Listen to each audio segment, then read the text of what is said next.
On May 3rd, thousands of McMurrayites evacuated the city, going their separate ways, dispersing across the country.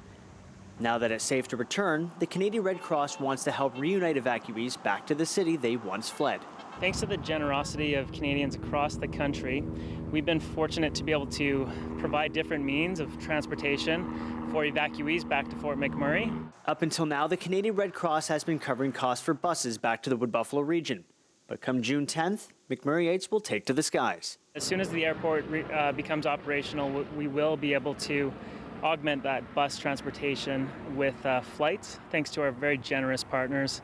Whether you stayed here in the western provinces or made your way back out east to the Maritimes, the Canadian Red Cross is helping McMurrayites coast to coast. We are able to transport folks across the country. Fort McMurray is one of those cities that has folks spread out across it.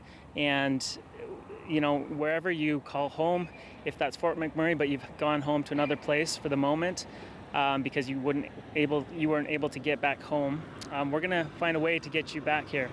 We want every person affected by the wildfires in this area to know that the Canadian Red Cross is here for them now and in the future. At a recent press conference, the Canadian Red Cross allocated $50 million towards the support of community organizations here in Fort McMurray, and since the evacuation has contributed funds to families to help with immediate needs.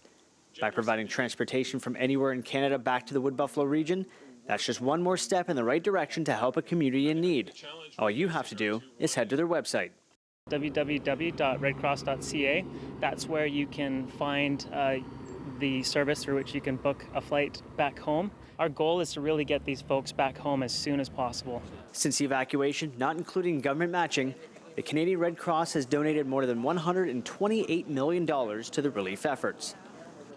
For Fort McMurray Strong, I'm Craig Momney.